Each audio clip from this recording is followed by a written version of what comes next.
Hi, everyone. This is WABC Chief Meteorologist Lee Goldberg, and this is Whether or Not and your Election Day forecast, which we can already call it for the warmth. The warmth wins the next couple of days. In fact, we're heading toward record heat on Wednesday. We're dry all week. The fire danger remains elevated. We've already seen brush fires around the area this week, and with the breezes kicking up and the near record warmth, we're likely to see more as we go through the next few days. The dry weather here will last at least for the next 5 days. There is some hope by the end of the weekend and early next week.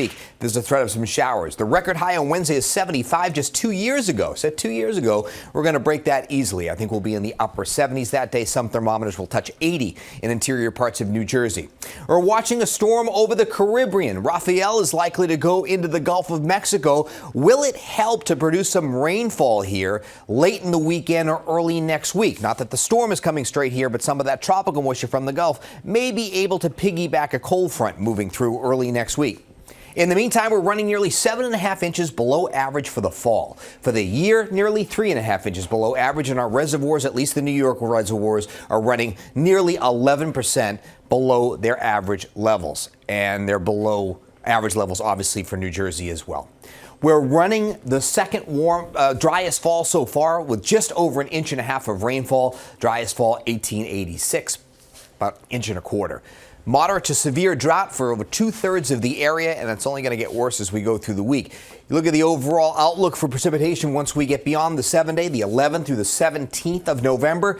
It is slightly above normal, so hopefully a better trend coming up toward the middle of the month. But you look at the short-term rain chances, and our best hope is going to be Sunday night into Monday, and that's about the highest percentages I've seen in quite a while on that graphic. Records within reach as we head into Wednesday. 80 degrees in Newark. I think we're going to tie it. Central Park likely to break. LaGuardia as well. JFK a good shot at breaking a record. Bridgeport and Islip. Islip maybe ties. That's our forecast. Again, a lot of those records from 2022. The Futurecast. If you're voting early on Tuesday, we're just a little cool. You need the jacket. We're in the 40s and mid-50s. I'd say it's partly cloudy skies. And then it's partly to mostly sunny skies in the afternoon hours. It's mild. It's breezy. We're in the upper 60s to low, perhaps even some middle 70s. Those southwest breezes are about 10 to 20 miles an hour. Tomorrow night is a super mild night. Either way, if you have to wait until after work and you're voting in the evening hours, it won't feel like a November evening. It'll be in the 60s for the most part. By Wednesday morning, that balmy breeze is giving us a launching pad in the upper 50s and mid-60s already above our typical daytime highs. And that will get us into record territory. Mid and upper 70s during the afternoon hours, a mix of sun and clouds. There is a cold front that's ready to move through later in the day on Wednesday, but we'll still stay warm out ahead of it. After the record warmth on Wednesday, the cooling, it's really not too strong on Thursday. We'll just go back into the upper 60s. Now, we'll have to see about the speed of this front. We're forecasting partly to mostly sunny skies. I think there'll be more sun to the north and a little lingering cloudiness off to the south. Again, Wednesday night and Thursday morning, maybe there is a shower along that front, especially over southern New Jersey. By Friday, there's a good push of dry air with this high pressure. We should see mostly sunny skies. It's breezy and dry, probably in the low and mid 60s. Another push of cool air trying to come in for the weekend. That's once again going to suppress moisture off to the south. That should keep us sunny and relatively cool. But that moisture is getting a little bit closer.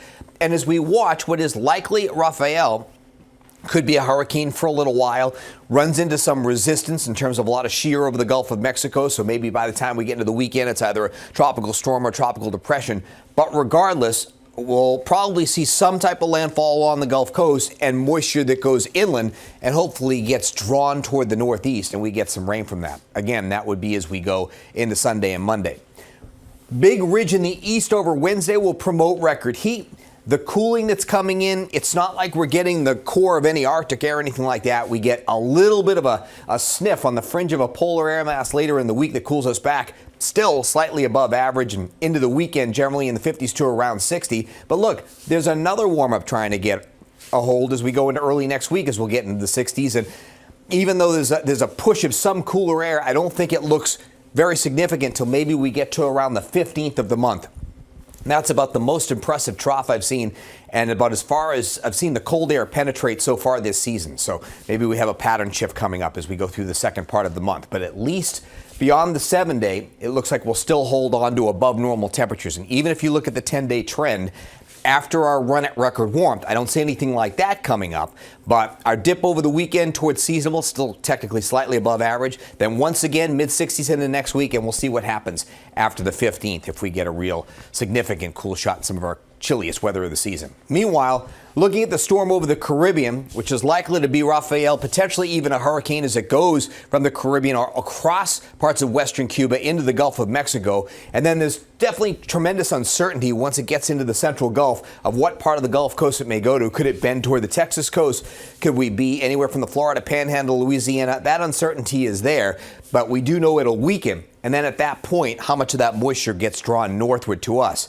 We look at some of our tropical models, and there is some hope that there's some drawing of some of that moisture. Even if the main low were to go to a west, some of that moisture could get drawn to the north through the Tennessee Valley. Something we also have to watch for the areas that got so soaked with the tropical systems earlier in the season, that there is another situation where we're dealing with a tropical system and a front over the southeast. So hopefully we don't see any significant flooding over the southeast, but I do think we will get some big rains here. Hopefully it's just not over places like the Blue Ridge. 56 degrees, 7 in the morning on your Tuesday. Partly to mostly cloudy skies, not as chilly. During the day, we'll have a mixture of sunshine and clouds. It's warm, it's breezy. We're in the lower 70s. Once again, a September rewind. We'll go for a high of 72. Those breezes won't be terribly gusty. Just feel like a nice warm breeze. The humidities are even up just a little bit, but I do think the fire danger is definitely elevated. Tomorrow night, down to 64, unseasonably warm and mainly clear. Here's your 7-day AccuWeather forecast. So we'll go for breaking a record on Wednesday. Thursday, not as warm, but still above average. Beautiful day.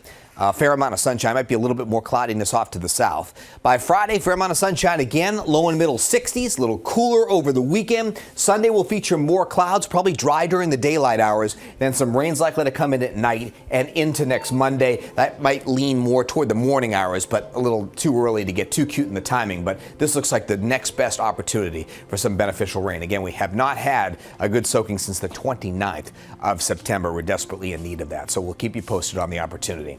That's the latest whether or not. We'll see you next time, rain or shine.